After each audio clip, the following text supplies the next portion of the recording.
Assalamualaikum warahmatullahi wabarakatuh.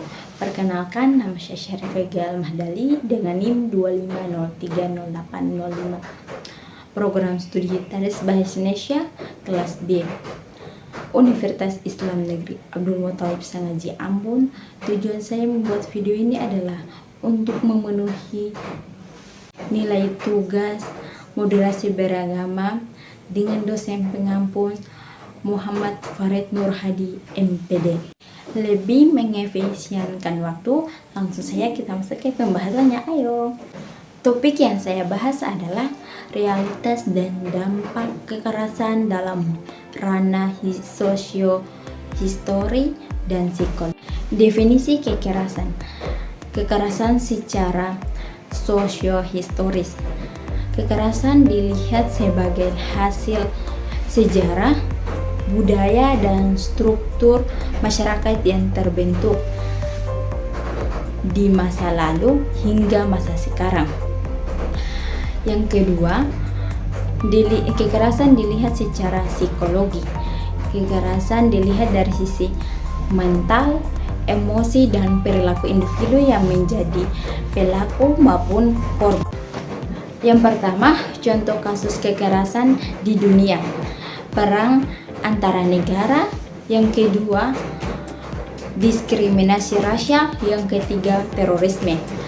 Contoh kasus kekerasan di Indonesia: yang pertama, konflik antara suku atau agama. Yang kedua, tawuran pelajar. Yang ketiga, kekerasan dalam rumah tangga atau KDRT. Contoh kasus kekerasan di Maluku: yang pertama, konflik komunal yang pernah terjadi. Yang kedua, perpecahan antara kelompok masyarakat.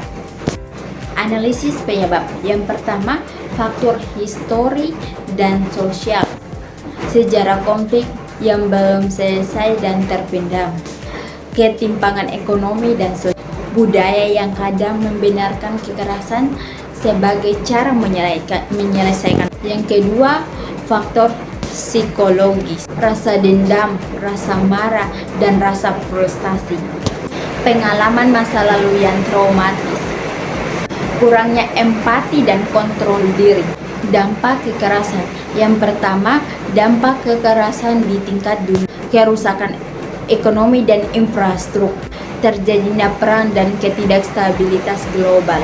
Yang kedua, dampak kekerasan di tingkat Indonesia, perpecahan bangsa dan hilangnya persatuan, menghambat pembangunan dan kemajuan negara.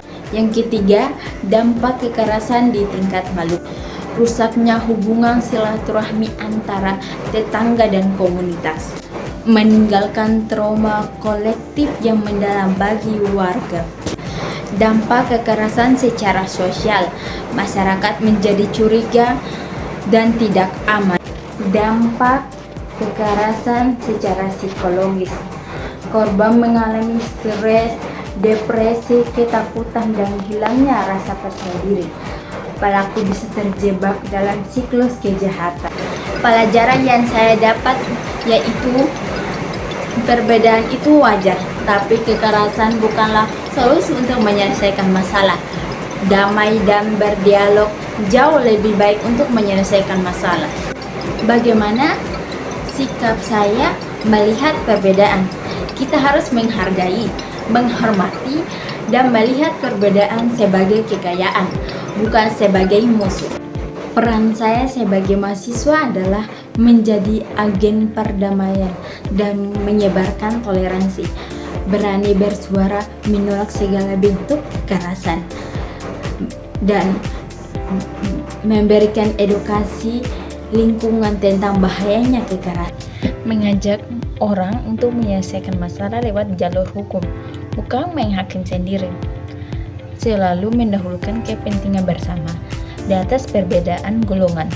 Kita harus peka untuk melihat tanda-tanda konflik di sekitar dan cepat bertindak mencegah sebelum konflik tersebut menjadi besar. Kesimpulan dari materi tentang realitas dan dampak kekerasan dalam ranah sosio-historis dan psikologi. Kekerasan dapat merusak hubungan antara manusia dan kesehatan jiwa.